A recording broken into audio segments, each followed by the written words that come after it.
Hi, this is Dennis with Second Chance Tackle. This is an unusual reel. This is a Penn Pier 109. It's a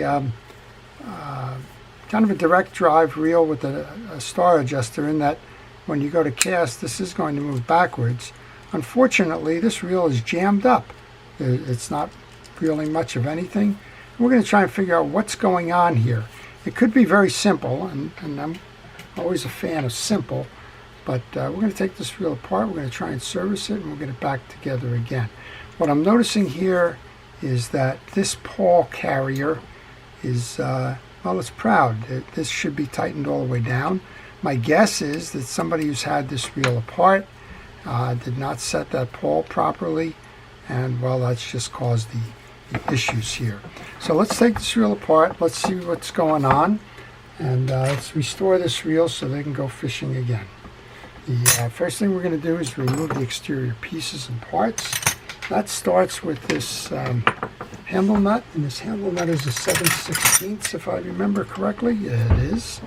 And that, oops, sorry, I don't remember correctly, it's a 3/8. And these were made before the switch over to metrics. So don't be surprised if you try your metrics and one does not fit properly.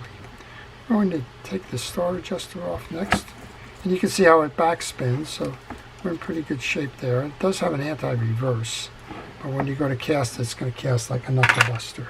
These reels are different from the Penn 9. The Penn 9 was the later addition to the lineup, and that one actually has a no backspin handle on it. I'm going to take the little oil cap off for that, because I want to see if I can't, well, I can't do much of anything with that. This is, I believe that's totally jammed on there, and that's the issue. We're going to find out. Look at the condition of this reel. Beautiful reel all around, but for some reason, whoever may have cleaned it, serviced it, whatever, tried to put it back together again, and, well, like Humpty Dumpty, sometimes it doesn't go back the way it should. All right, well, while I'm doing this, I want to encourage you to subscribe to my channel. If you do subscribe to my channel, please use the notification button. That'll show you when I'm posting videos and what videos I am posting. I work on all kinds of reels, and basically you're taking a look over my shoulder in my shop to see what I'm working on, the steps that I use to diagnose a problem and fix the reel. And well, the channel is designed so that you can learn how to service reels yourself and keep your reels fishing for a long time to come. So I don't mind sharing what I've learned, and quite honestly, I'm learning a lot from the channel viewers about some of the more obscure things that are going on in the world of fishing reel repair. And, well, we're always learning, or we always should be learning. You have to take the side plate off here. We have 2 bridge screws and anti-reverse, and this has all been serviced, so that's not the issue here. This should turn, and as we see, this is what's jamming it up. This should be seated properly. It's not. So we're going to just go ahead and pull the cap, and we'll see if somebody damaged the pawl while they were trying to jam all of this up. You want to remove the pawl cap and cover. And unfortunately, with this reel, this lower post here is right in the way of trying to get to this cap. So you have to take it out the way we did. I want to just make sure that there's no grease and dirt and grime and junk on there. There's not. So we can go ahead and put the drop of oil into the pawl cap. Put that pawl back on. After you've cleaned the shoulders and oiled the cap, let's go ahead and reinstall. Now, there's 2 sides on this worm gear. One of them's got a rectangle. The rectangle is driven by the guide over here on the gear side. So you want to make sure that the rectangular piece is centered to the gear side as you go through. You put a little bit of oil in the tracks here, but this reel looks basically unused. But unfortunately, when somebody had it apart, and you can tell the servicing's just happened because all the greases are in there, well, they left it like this, which means that the worm gear itself was not seated in the track. So what you want to do is just, it's an iterative process. Tighten the cap a little bit, turn your worm gear, and eventually you're going to find that you can seat it all the way down. There's no gap now.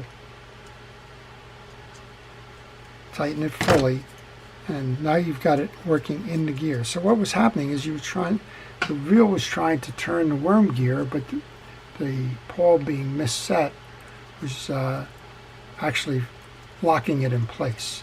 All right, well, let's see how well we did. We're going to come back here.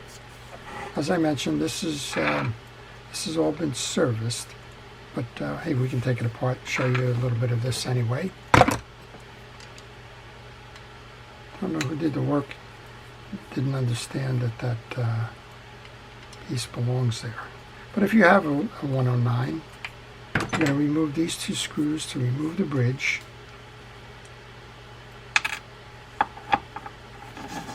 We have new drag washers in this, so the reel is just, it's either a reel that has not been used much or a reel that has been recently serviced. I'm going to vote on recently serviced because I'm looking at the greases that are on here.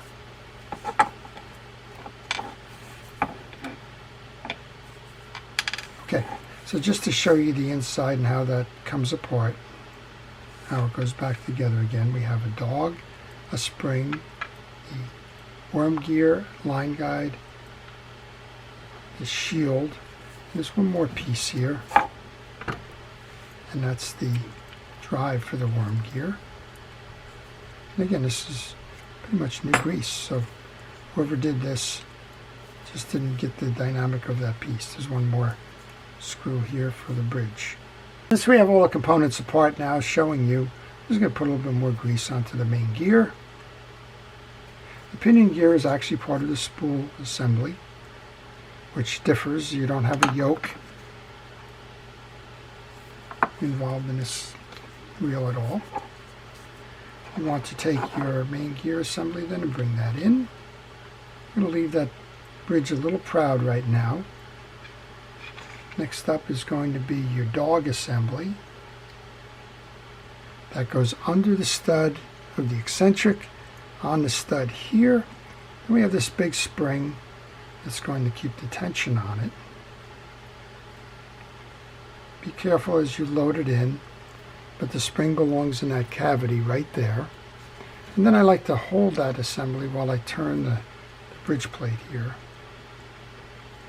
because the vibrations may knock out the spring. Get the two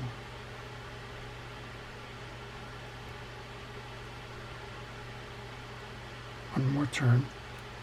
Get the two studs to align there. Don't be afraid of the hole in that. The two bridge screws go back in place.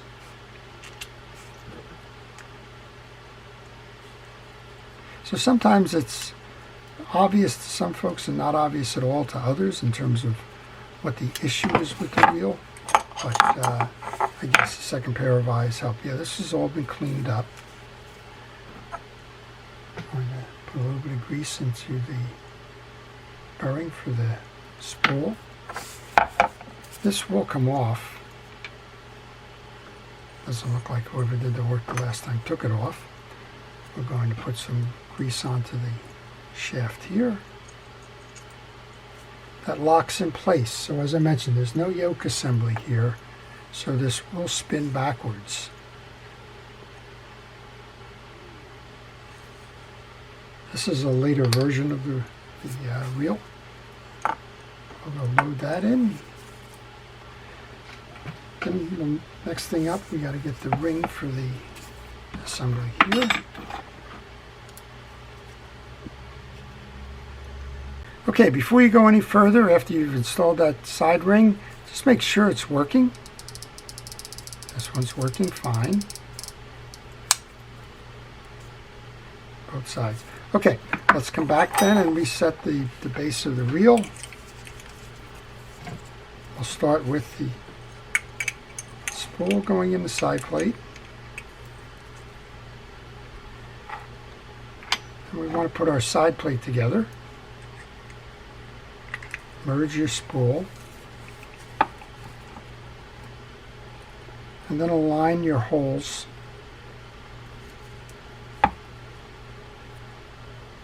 And I like to get one of these screws started, just to kind of hold it in place before I put that line guide shield on.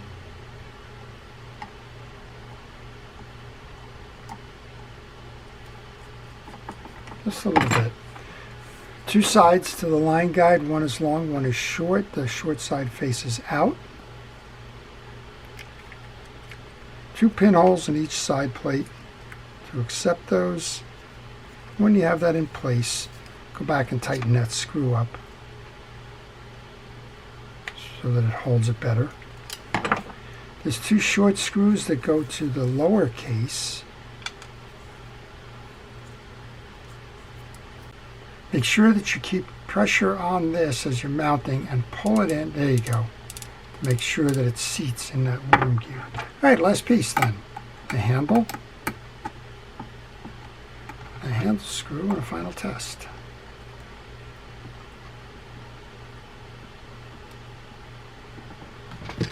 Got 3/8, get it right this time. 3/8 wrench.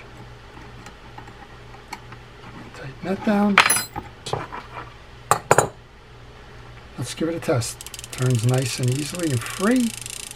So I think what we were saying before about the issue being that the pawl was not set properly is correct. A bit of squirt of oil inside the handles. So you can tell the 109 from the 9 by the handles. The 109 has the dual handles. The number 9 has the more traditional football handle. This one's turning free and easy. Here's what we meant by the spool. You put it into free spool to let the line out, and it is going to be a knuckle buster that does not release as it does in the number 9 reel. Right, that's it. That's how to diagnose a problem with a Penn 109, how to take it apart, show you how to service it, how to repair the issue, which was to reset the pawl in the track, and how to keep this one fishing for a long time to come. Hope you've enjoyed that. This is Dennis with Second Chance Tackle. Thanking you all for watching, thanking our first responders for everything it is they do to keep us safe, and asking you to keep your reels tuned up and ready to go, because you never know when the fish will strike. This is Dennis with Second Chance Tackle. Have a great day.